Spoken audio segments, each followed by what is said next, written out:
मेघालय, बादलों का घर, भारत के उत्तर पूर्वी पहाड़ियों में एक स्वर्ग है। कल्पना कीजिए, हरे भरे पहाड़, धुंध भरे नजारे और झरने।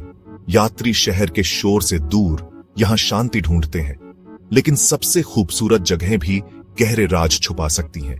एक आम दिन एक ऐसा अंधेरा छाया जिसने इसकी शांति भंग कर दी। एक नया शादीशुदा जोड़ा अपने हनीमून पर गायब हो गया, जिससे यह खूबसूरत राज्य एक क्राइम सीन बन गया।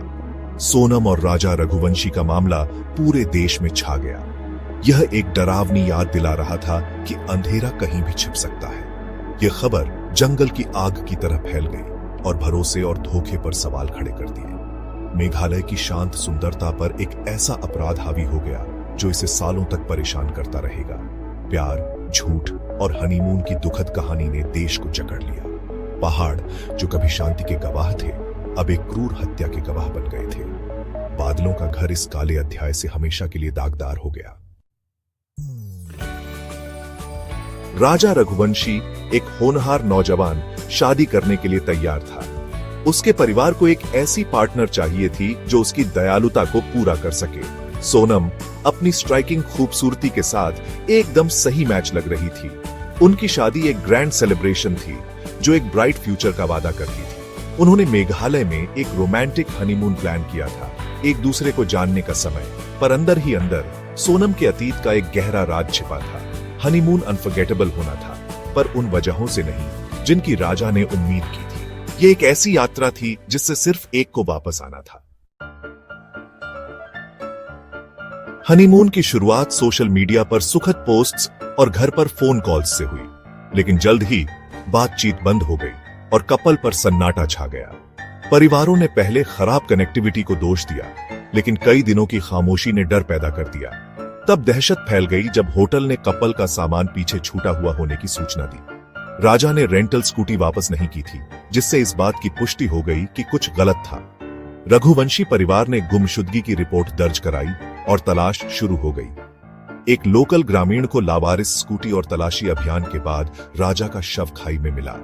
उनकी बेरहमी से हत्या कर दी गई थी, जिससे एक सुखद सपना टूट गया। हनीमून खत्म हो गया था। एक मर्डरे और लापता दुल्हन की तलाश शुरू हो गई थी। शांत लैंडस्केप ने अब एक भयानक रहस्य छुपा रखा था। इस खोज ने सभी के सबसे बुरे डर की पुष्टि कर दी। यह मामला अप्रत्याशित जगहों पर छिपे अंधेरे की एक भयावह याद दिलाता है। यह खबर राजा के परिवार के लिए एक शारीरिक आघात की तरह थी। हनीमून का रमणीय गंतव्य अब एक क्राइम सीन था। सोनम की तलाशी तेज हो गई क्योंकि वह अब इस रहस्य में केंद्रीय व्यक्ति थी। मेघालय की शांत सुंदरता इस क्रूर अपराध से ओवरशैडोड हो गई थी। प्यार, झूठ और हनीमून के दुखद अंत की कहानी ने देश को जकड़ लिया। पहाड़ियां जो कभी शांति की मूक गवाह थीं, अब एक क्रूर हत्या की गवाह थीं। बादलों का घर इस काले अध्याय से हमेशा के लिए दागदार हो गया। राजा के खून ने गुमशुदा व्यक्ति के मामले को एक हाई प्रोफाइल जांच में बदल दिया। रहस्य को सुलझाने के लिए एक विशेष जांच टीम बनाई गई थी। फोरेंसिक टीमों ने एविडेंसों के लिए क्राइम सीन खंगाला। राजा के शरीर पर हिंसक संघर्ष के निशान थे। इन्वेस्टिगेशन कर्ताओं ने समय के खिलाफ दौड़ते हुए कपल की आखिरी हरकतों को एक साथ जोड़ा। हत्या को सुलझाने की कुंजी सोनम को ढूंढने में थी। सोनम कहां है? यह एक मिस्ट्री ही बनी हुई थी, जिससे कई तरह के अंदाजे लगाए जा रहे थे। राजा की बॉडी मिलने के कुछ दिनों बाद सोनम ने एक दूर के पुलिस स्टेशन में सरेंडर कर दिया। वह बहुत परेशान दिख रही थी और डरी हुई लग रही थी। उसके सरेंडर करने से इन्वेस्टिगेशन की डायरेक्शन बदल गई। अब वह मेन सस्पेक्ट थी। हिरासत में सोनम के पहले के बयान इनकंसिस्टेंट थे। उसने खुद को विक्टिम बताया, लेकिन क्वेश्चनिंग में उसकी कहानी झूठी निकली।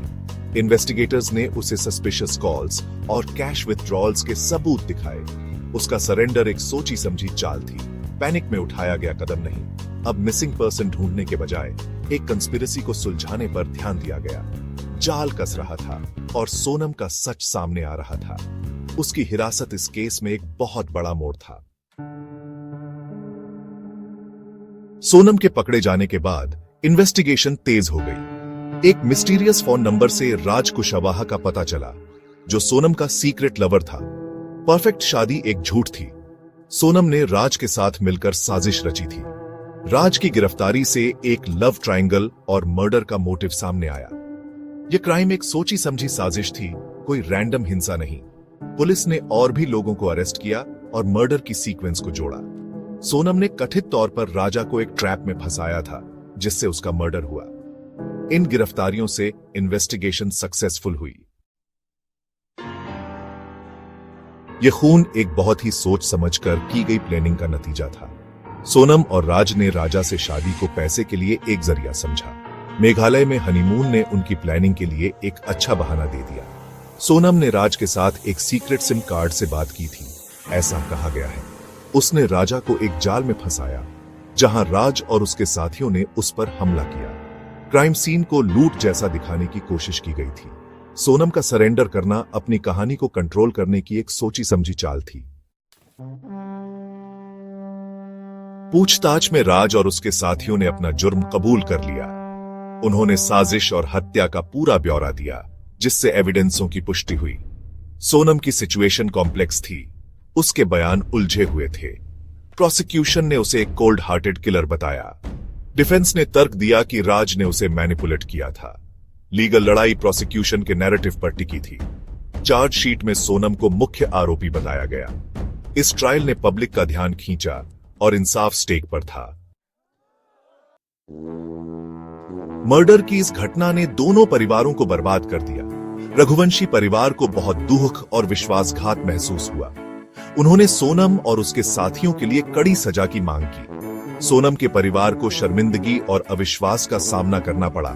समाज ने उन्हें अलग थलग कर दिया। इस केस ने लोगों के बीच बहस छेड़ दी। इसने रिश्तों और मूल्यों के बारे में सामाजिक भावनाओं को छू लिया।